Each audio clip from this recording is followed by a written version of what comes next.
Bem-vindo ao canal e chegamos à edição número 5 do Conan o Bárbaro.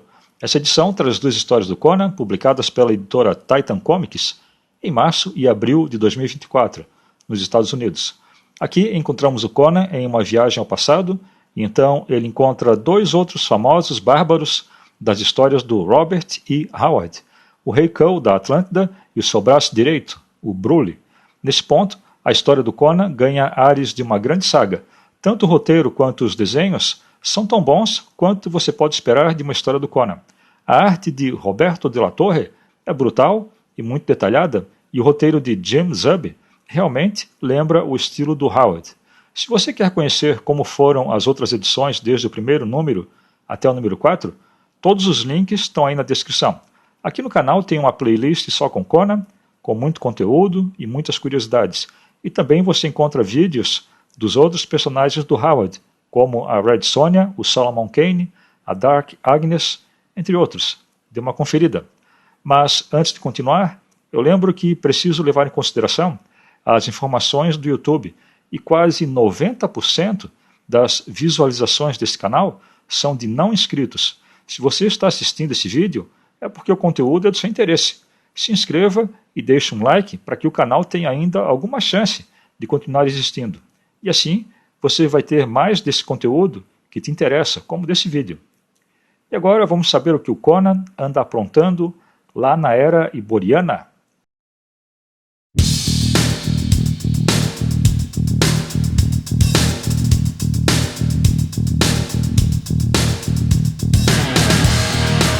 A história Não Permitireis o Rei das Maravilhas foi publicada em Conan the Barbarian, número 9, lançado em 27 de março de 2024, nos Estados Unidos.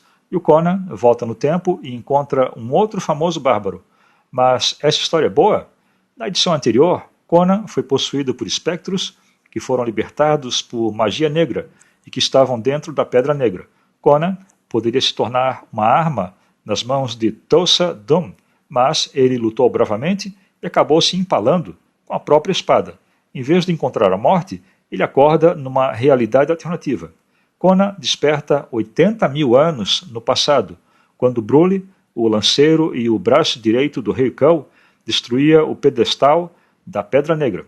Capturado por Brule, Conan se encontra diante do Rei Kull e embarca numa jornada para revelar os mistérios da viagem no tempo. No caminho, ele encontra rostos familiares e descobre um plano envolvendo criaturas que mudam de forma e que ameaçam o reino. Essa edição apresenta o Rei Kull pela primeira vez nessa série e relembra clássicas histórias de Robert E. Howard.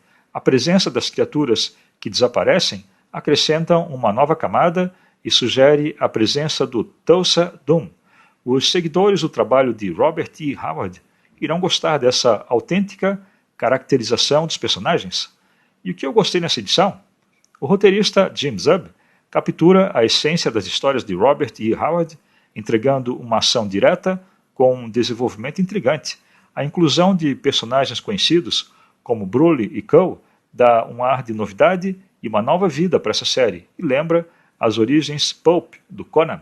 Além disso, a arte de Roberto de la Torre complementa de maneira perfeita a história, apresentando poderosos personagens em um clássico estilo da Era de Bronze dos quadrinhos. E o que eu não gostei nessa edição? Tem alguns detalhes, como a força sobre-humana do Conan durante algumas cenas, mas isso não diminui tanto assim a diversão dessa história. A qualidade do roteiro e da arte superam esses pequenos detalhes.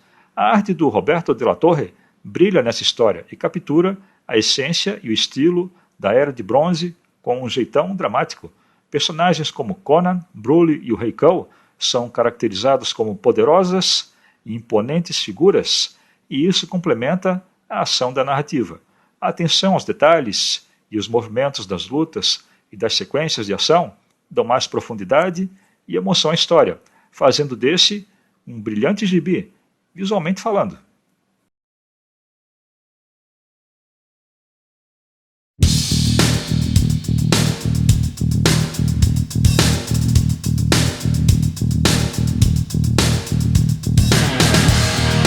A história Costas Longínquas e Homens Destemidos foi lançada no Conan número 10 da Titan Comics em 24 de abril de 2024, nos Estados Unidos. Aqui, o Rei Cole desperta de um sonho febril e faz com que ele, Brule e o Conan retornem ao lar de Cole, em Atlântida, onde o horror os aguarda. Mas essa história é boa? Na história anterior, Conan acordou em um passado distante depois do encontro com os espectros de Thulsa Doom. Ele preferiu se empalar com a espada do que ser escravizado e sofrer lavagem cerebral pelo Thulsa Doom. A magia negra o levou ao passado, onde ele foi encontrado por Brule. Então, Brule o levou até o Rei Cole, que estava desorientado, ou possuído, ou sob a influência de alguma força sombria. Ele achou que Conan e Brule queriam atacá-lo, então partiu para a luta. Depois de Cole desmaiar, Brule e Conan foram capturados pelos guardas reais e foram falsamente acusados de tentativa de assassinato contra o Rei Cole. Nessa história, descobrimos que o Rei Cole estava tendo um sonho febril. Em suas visões, ele se via rodeado de representações de um leão e de um tigre. Guiado em uma selva fechada no topo de um penhasco, ele viu o seu lar de Atlântida. O centro da cidade está dominado por um obelisco de pedra negra, com todo o povo ao redor dela e transformado em criaturas como se fossem zumbis. Cole tentou se aproximar do pilar e ele tentava ganhar o poder da pedra negra. Aproximando-se do pilar, ele tenta alcançar a pedra negra para ganhar o poder dela e para parar com ela também. No último instante, o obelisco explode, destruindo a cidade. De repente, o Rei Cole acorda e fica consciente de novo. Os conselheiros dele explicam o que aconteceu, revelando que Conan e Brule tinham sido acusados de uma tentativa de assassinato.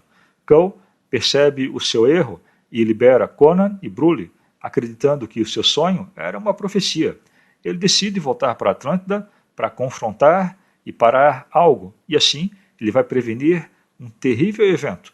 Conan e Brule concordam em acompanhar o Cole. Conan, como o nobre guerreiro que ele é, concorda com Brule e eles se preparam para carregar o navio com todos os servos e todos os suprimentos que eles precisam. Depois deles partirem, Conan é atingido pelos sentimentos e lembranças do passado, especialmente sobre a Belit, depois da morte dela. A viagem fica mais dura depois que eles são atacados por piratas possuídos, influenciados pela magia da Pedra Negra. Conan e sua guarda dão um jeito de derrotá-los e eles queimam o navio dos piratas, mas eles perdem alguns integrantes da sua tripulação para fazer isso. Finalmente, eles chegam em Atlântida e o Rei Cole reconhece o seu lar. Quando eles alcançam o topo do penhasco, ficam chocados com a destruição de Atlântida. E o que tem de bom e mais essa história do Conan? O que eu venho dizendo sobre todas as histórias anteriores dessa série. O roteirista James Zub entende o personagem, assim como as histórias de Robert E. Howard, e chega no ponto em que se encontra agora. As histórias parecem que foram escritas pelo próprio Robert E. Howard. A viagem, com todos os seus altos e baixos, é o que poderíamos esperar de um oceano desconhecido. E, além disso, agora o Conan está engajado em cumprir a sua longa missão. Essa não é uma história curta. Ela tem ritmo, é grandiosa e épica, é uma história com misticismo, no mesmo estilo em que Robert E. Howard escrevia. O ritmo é ótimo, os diálogos são muito bons, a ação é selvagem e tudo vai do jeito que uma história do Conan deve ser. E o que eu não gostei nessa história do Conan? Esse é um longo conto épico e parece ser fiel ao legado do Robert E. Howard, mas ele fica meio arrastado em algum momento, principalmente durante a jornada. Contudo, no final das contas, essa é uma história fantástica e se tem esse problema no ritmo, não é tanta coisa se comparado com todo o resto. No final das contas, essa é uma história e uma saga fantástica. E quanto à arte, a arte do Roberto de la Torre é fenomenal. É o Conan em sua essência e traz o estilo da Era de Bronze dos quadrinhos. É uma arte clássica para uma história e personagens também clássicos. As sombras são pesadas, as curvaturas e contornos de cada personagem, cada detalhe, tudo é feito com o máximo de detalhes. É tudo rústico e dramático, com um ótimo uso das sombras. Quando os personagens estão afastados, quase toda a metade do seu corpo está coberto com sombras, dando um sentido de determinação cega. É um belo quadrinho, visualmente falando, e se você quer o Conan representado como ele deve ser, você encontra isso aqui.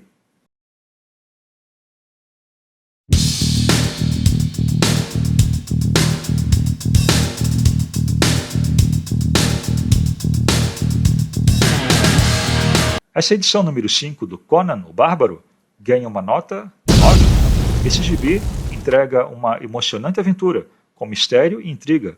O roteiro de Jim Zub oferece uma narrativa que prende a atenção do leitor e honra o legado do Robert E. Howard e seu icônico personagem. Essas histórias se conectam ao estilo do criador do personagem, combinado com a bela arte do Roberto de la Torre e os seus desenhos no estilo da Era de Bronze, com ação brutal. Essa edição vai agradar quem gosta do Conan e de clássicas histórias de espada e feitiçaria. Se você quer um autêntico quadrinho do Conan, isso aqui é tão bom quanto pode ser. Está ficando ainda melhor. Eu recomendo essa série do Conan. Se você gosta do personagem, se gosta das histórias do Robert E. Howard e se gosta de histórias de fantasia e de aventura. Então era isso, a resenha do Conan, número 5. Se gostou do que viu até aqui, se inscreva no canal. E se não gostou, agradeço a visualização. Até o próximo vídeo.